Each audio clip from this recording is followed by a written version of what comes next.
Well, howdy varmints. Long time no see. Today, we're going to be talking about the iSpindel and Ubidots. Welcome to Open Source Distilling, where time-honored tradition meets modern-day technology. Today, we're going to be talking about Ubidots for the iSpindel. I'll take you through the process of signing up for an account and talk a little bit about the different types of accounts. We're going to connect our iSpindels up to the Ubidots service. We're going to configure some dashboards, and at some point in the video, we're going to give away the Jeffrey 2.1 printed circuit board for the iSpindel.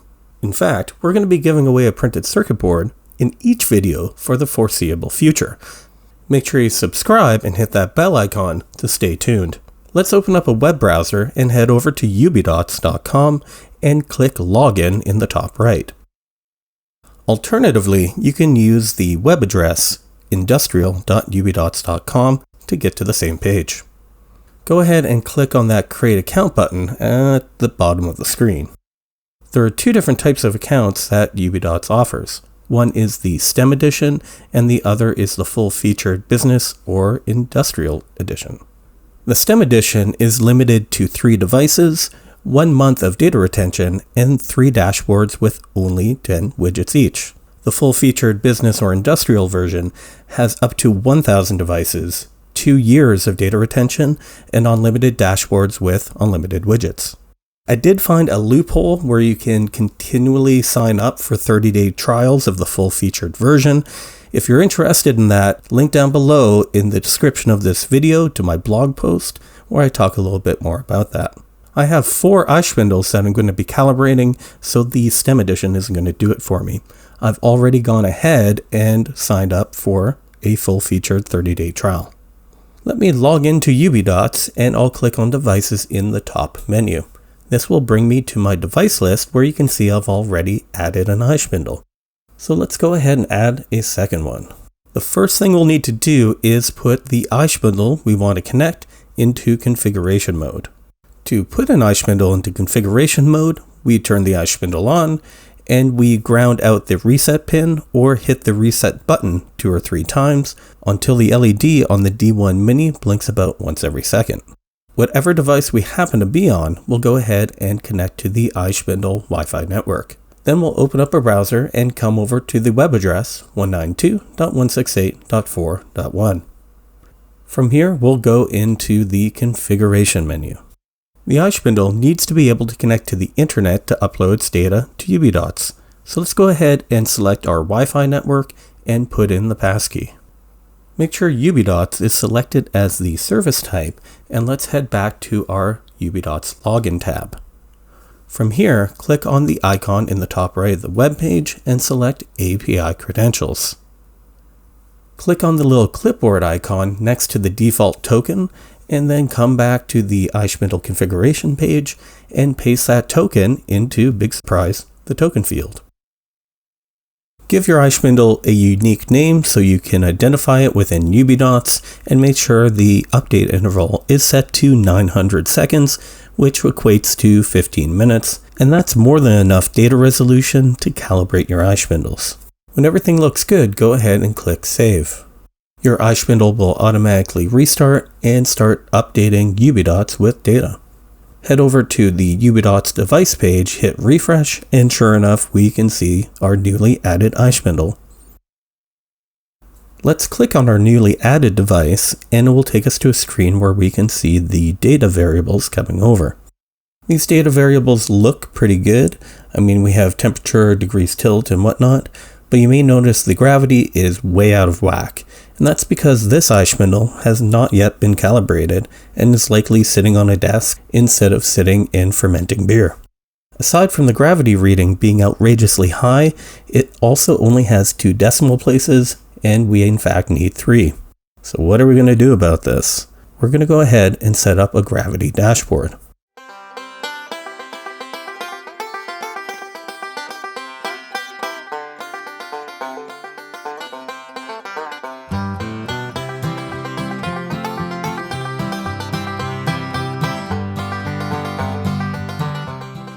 Once you got that dashboard created, go ahead and add a widget. Select metric as the type, Give it the name. I'm choosing the name of the iSpindel from which the data is being added. We add new variable, select the iSpindel, and select the gravity variable.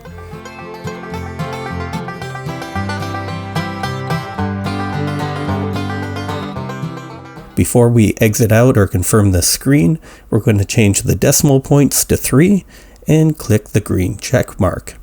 Bam! You've just added your first widget to your very first dashboard. Congratulations. Go ahead and repeat the process for each iSpindel that you want to add.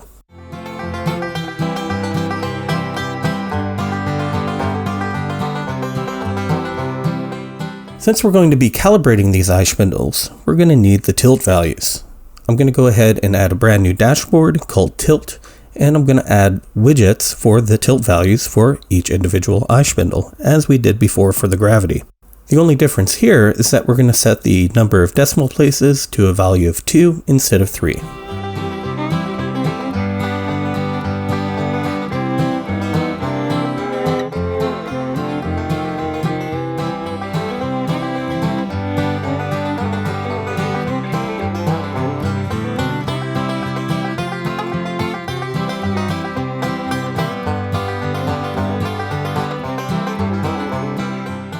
Next up is the temperature dashboard. So we go ahead and create that, and let's add some widgets to it as well.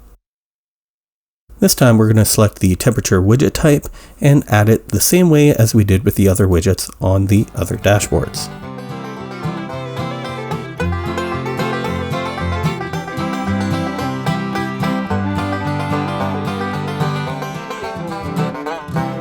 When I was all done setting these up for all the different iSpindels, I noticed that there is a data range element available on the widgets. It defaults from 0 to 100 degrees Celsius, but I figured 0 to 40 is more reasonable because the fermentables, in my case, are never going to get hotter than 40 degrees Celsius. The last dashboard that I'm going to add is the battery dashboard. We're going to select battery as the widget type, and we're going to add them in the same fashion we added the other widgets. For data range on the battery widget, I'm going to set mine from 3 to 4.2 or 4.3 volts. The D1 Mini will power down at around 3 volts, and a fully charged lithium-ion battery sits around 4.2, 4.3 volts.